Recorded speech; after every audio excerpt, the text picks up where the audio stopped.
Good morning, students. Welcome to e-learning classes. Today we will continue our chapter number 2, part 4 video. Today's topic is the Northern Plains.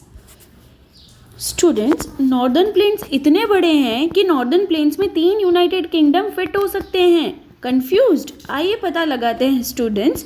ये जो northern plains है ना, वो around 7 lakh square kilometre की area around cover कर रहे हैं. Number से ही हमें पता चल जाता है कि नॉर्दर्न प्लेन्स कितने बड़े होंगे. तभी मैंने कहा यहाँ 3 यूनाइटेड किंगडम आराम से फिट हो सकते हैं.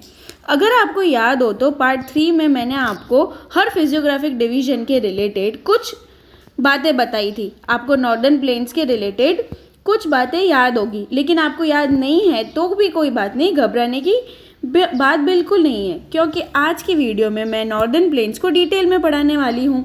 मैं आपके लिए लास्ट वीडियो वाली बातें रिपीट कर दूंगी. तो आइए नॉर्दर्न प्लेन्स को डिटेल में समझते हैं. ये जो नॉर्दर्न प्लेन्स है स्टूडेंट्स, ये 3 रिवर्स सिस्टम्स और उसकी ट्रिब्यूटरीज की मदद से फॉर्म हुए हैं. ये 3 रिवर्स है, Indus river, Ganga river and Brahmaputra river. In river system की मदद से ही नॉर्दर्न प्लेन्स फॉर्म हुए हैं. जानते हैं इस एरिया की खास बात क्या है स्टूडेंट्स? यहाँ पे बहुत ही फर्टाइल सॉइल है, इसलिए एग्रीकल्चर सिंपल है. और फर्टाइल सॉइल होने के साथ साथ यहाँ के क्लाइमेट भी बहुत ही अच्छा है. साथ में वाटर भी प्रेजेंट है, इसलिए इस फिजियोग्राफिक डिवीजन में ज़्यादा पॉपुलेशन पाई जाती है. अब मैं आपको थोड़ा इसके फॉर्मेशन के बारे में बताऊंगी. आखिर ये जो नॉर्दर्न प्लेन्स है वो फॉर्म कैसे हुए? तो स्टूडेंट्स, ऊंचे माउंटेन से ये जो रिवर्स फ्लो करते हुए नीचे आई, तो आप जानते ही है कि वो अपने साथ बड़े पत्थर लाई, छोटे पत्थर लाई और सॉइल भी लेकर आई. तो हिमालयन माउंटेन्स को पार करने के बाद ये जो बड़े रॉक्स है ना, ये छोटे छोटे रॉक्स टुकड़ों में कन्वर्ट हो गए, यानी कि सेडिमेंट्री रॉक्स यहाँ पे इकट्ठा हो गए. और ये सेडिमेंट्री रॉक्स और सॉइल मिलकर यहाँ पे फ्लैट प्लेन लैंड फॉर्म कर दिए. उसे ही हम नॉर्दर्न प्लेन्स कहते हैं. तो स्टूडेंट्स, अगर मैं नंबर से रिलेटेड बात करूँ तो ये जो नॉर्दर्न प्लेन्स है उनकी लेंथ 2400 किलोमीटर ब्रेथ है.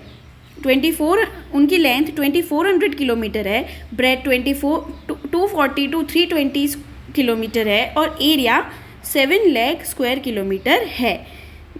जानते हैं ये फिजियोग्राफिक डिवीजन में जियोलिस्ट ने बहुत ही अच्छी एक बात बताई है. उन्होंने इस फिजियोग्राफिक डिवीजन को 3 सेक्शन में डिवाइड कर दिया ताकि हम हर सेक्शन को अलग अलग समझ ले.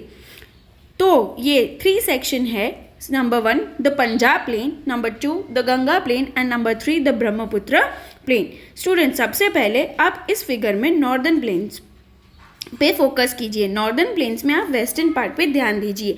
ये जो वेस्टर्न पार्ट है ना, उसे ही पंजाब प्लेन कहते हैं. अब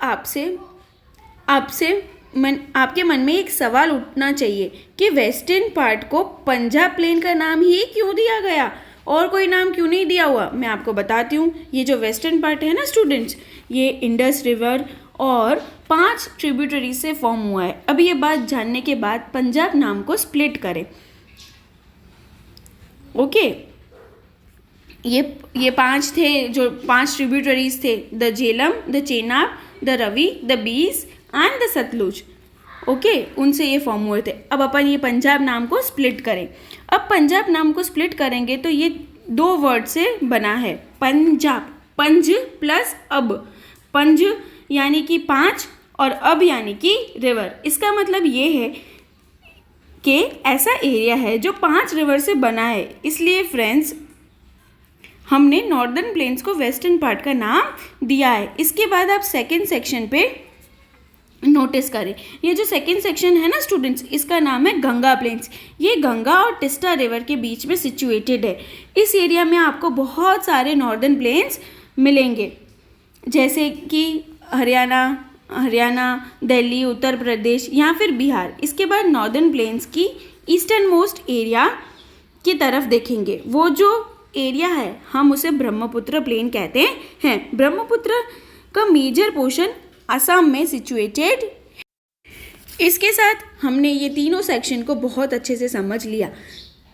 ओके, क्योंकि अब आपको ऐसे लग रहा होगा क्योंकि जब हमने ये तीनों सेक्शन को अच्छे से समझ लिया है तो नॉर्दर्न प्लेन का टॉपिक ख़त्म हो गया होगा, लेकिन ऐसा नहीं है क्योंकि स्टूडेंट्स नॉर्दर्न प्लेन से रिलेटेड सबसे इम्पोर्टेंट बात तो हमने की ही नहीं है। ये जो नॉर्दर्न प्लेन्स है हम जनरली ऐसा लगता है कि ये फ्लैट लैंड है। इस फिजियोग्राफिक डिवीजन की तरह में यानी कि नॉर्दर्न प्लेन्स के लैंड में कोई डिफरेंस नहीं है, ये तो बिल्कुल फ्लैट है, लेकिन ये सच नहीं है स्टूडेंट्स। यहाँ का लैंड फ्लैट नहीं है, यानी कि पूरी तरह से फ्लैट नहीं है। यहाँ के टेरेन में काफ़ी डिफरेंसेस है और ऐसा इसलिए है कि नॉर्दर्न प्लेन्स में अलग अलग तरह के एल्यूविलियम सॉइल प्रेजेंट है। इस पॉइंट को एक्सप्लेन करने के लिए मैं आपको 4 डिवीजन के बारे में बताना चाहती हूँ जो नॉर्दर्न प्लेन्स में लोकेटेड है।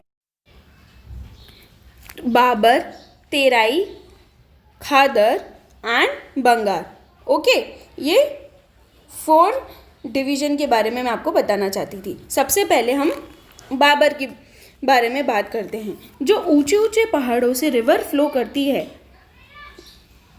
करते हुए नीचे आती है, तब आपको पता ही है कि रिवर्स में बड़े पत्थर, छोटे पत्थर और सॉइल भी होती है। लेकिन जानते हो शिवालिक के बाद एक तो 16 किलोमीटर का एरिया है जहाँ से छोटे छोटे स्टोन इकट्ठा हो जाते हैं, यानी शिवालिक्स के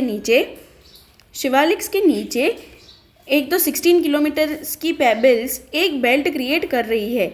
ये जो एरिया है ना, उसे ही हम बाबर कहते हैं। यहाँ तो इतने सारे पेबल्स हैं ना कि रिवर्स इनके नीचे दब जाती है, इसलिए हम कहते हैं बाबर में रिवर्स डिसअपीयर हो जाती है।